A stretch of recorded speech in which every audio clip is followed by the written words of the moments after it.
परीक्षित कहते हैं, महाराज मैं दोषी हूं, मेरा कल्याण करो। राजन प्रश्न तो करो, क्या है? बाबा, जिस प्राणी के जीवन में बहुत कम समय बचा हो उसे मुक्ति के लिए क्या उपाय करना चाहिए? सुखदेव जी ने सहर्ष कहा, बोले उसको भागवत कथा सुननी चाहिए। महाराज एक संशय है, क्या? कि आप कथा सुनने की सलाह देते हो, लेकिन मानो प्राणी के पास गिनती के 7 ही दिन हो, तो अब 7 दिन में तो कथा पूरी होगी। तब सुखदेव जी ने कहा कि राजन, जिसके पास 7 दिन भी हो ना, वो भागवत कथा को साप्ताहिक विधान से सुन ले तो 7 दिन में उसका कल्याण हो जाए, 7 दिन में मोक्ष हो जाए। बोलिए भागवत भगवान। और मुझे लगता है यहीं से साप्ताहिक क्रम बनाया गया। उससे पहले 7 दिन की कथा नहीं होती थी। 7 दिवसीय कथा यहीं से शुरू हुई है, क्योंकि परीक्षित के जीवन में 7 दिन बचे। सुखदेव जी ने कथा को ही 7 दिन का कर दिया कि तेरे पास 7 दिन है, तो साप्ताहिक कथा सुन, तेरा कल्याण होगा, ये मेरी जिम्मेदारी। और फिर आपको नहीं लगता कि ये उपकार केवल परीक्षित पर ही नहीं, हम समग्र संसारियों पर किया है? क्योंकि ठीक से देखो मेरे भाई बहन, जीवन में 7 ही दिन है, 8वां कोई दिन है ही नहीं। कहाँ है 8वां दिन? सोचो, शनिवार से शुरू करो, इतवार को 7 दिन, इतवार से शुरू करो, शनिवार को 7 दिन। यही साप्ताहिक चक्र पूरे जीवन में घूमता रहता है। ये 7 दिन गए, अगले 7 दिन आ गए, ये 7 दिन गए, अगले 7 दिन आ गए। हर संडे को छुट्टी होती है। संडे का बड़ी बेसब्री से इंतजार रहता है जॉब वालों। संडे के लिए सब छोड़ते रहते, संडे को करेंगे, संडे को करेंगे। और पक्का है कि 7 दिन में संडे आना ही है।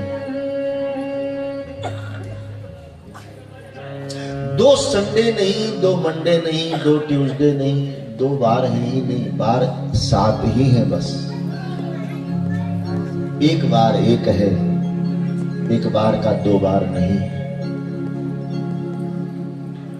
तो इन्हीं 7 बारों के अंदर, 7 दिनों के अंदर हमारा जीवन घूमता रहता है। और ये 7 दिन कब पूरे हो जाए ये कुछ नहीं पता। कितने सप्ताह हमारे जीवन में हैं ये कुछ नहीं पता। और कौन सा दिन हमारे जीवन में आखिरी दिन हो जाए ये भी नहीं पता।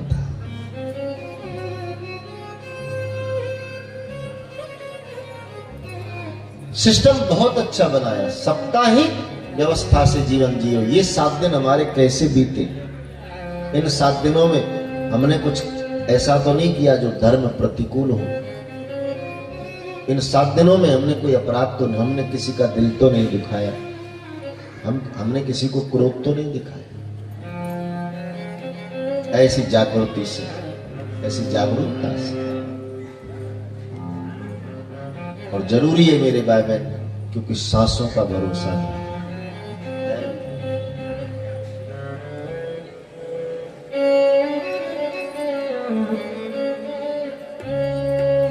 एक कवि बहुत अच्छा बोला है,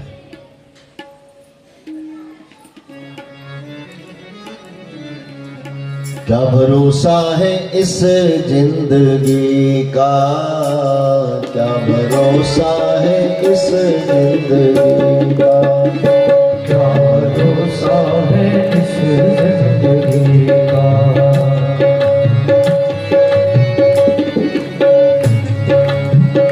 साथ देती नहीं ये किसी का, साथ देती नहीं है किसी का, साथ देती नहीं ये किसी का, साथ देती नहीं है किसी का।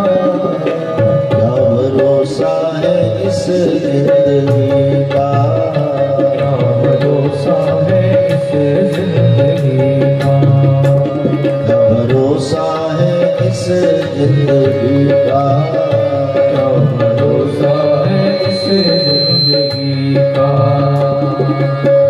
जीवन का क्या भरोसा कब पूरा होगा?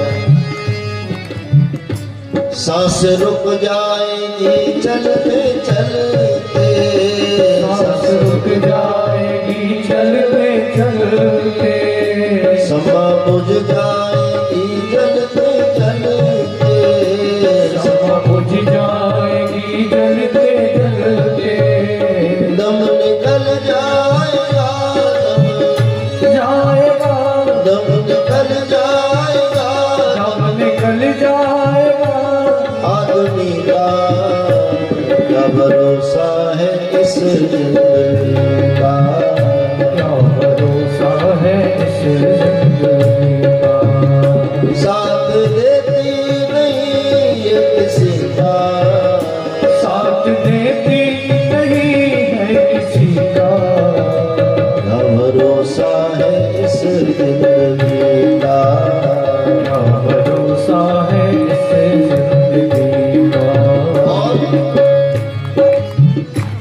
हम रहे ना मोहब्बत रहेगी रहेगी, हम रहे ना मोहब्बत रहेगी, इंसान चला जाएगा लेकिन उसके द्वारा किया हुआ व्यवहार यही रह जाएगा। जाने के बाद ही तो रिजल्ट आता है। मैंने कल भी कहा कि इंसान के चले जाने के बाद समाज में पीछे से उसकी बुराइयां होती हों तो समझ लो नरक में गया, और इंसान के चले जाने के बाद पीछे से समाज में उसकी प्रशंसा हो रही हो तो समझ लो वैकुंठ हो गया। ये रिजल्ट है। तो हमारे द्वारा किए हुए कर्म व्यवहार ये सब यही रह जाते हैं, और जाने के बाद उनकी गाथाएं गाई जाती हैं, उनकी चर्चाएं होती हैं। तो कुछ ऐसा करें मेरे भाई बहन। कबीरा जब हम पैदा हुए जग हंसा हम रोए, अब ऐसी करनी कर चले हम हंसे जग रोए। कुछ ऐसा करके जाएं, जाने के बाद लोग याद करें। ऐसा न करें कि जाने के बाद लोग कहें कि अच्छा हुआ धरती का बोझ था खत्म हो चला गया, अच्छा। हम रहे ना मोहब्बत रहेगी रहेगी, हम रहे ना मोहब्बत रहेगी, दास्तां अपनी दुनिया कहेगी कहेगी, दास्तां अपनी दुनिया कहेगी, नाम रह जाएगा नाम रह जाएगा, नाम रह जाएगा, नाम रह जाएगा, नाम रह जाएगा, नाम रह जाएगा, नाम रह जाएगा, नाम रह जाएगा। आदमी का क्या भरोसा है इस जिंदगी का, क्या भरोसा है इस जिंदगी का, भरोसा है इस जिंदगी का, साथ देती नहीं ये किसी का, साथ देती नहीं है किसी का, क्या भरोसा है इस जिंदगी का, क्या भरोसा है इस जिंदगी का, क्या भरोसा है, क्या भरोसा है, क्या भरोसा है, क्या भरोसा है, क्या भरोसा है। सांसों पर कभी विश्वास न रखो कि चलती ही रहेंगी, ये कब रुक जाए कुछ नहीं पता। इसलिए समय के रहते सावधानी और जागरूकता आ जाए तो मनुष्य जीवन सार्थक हो जाए।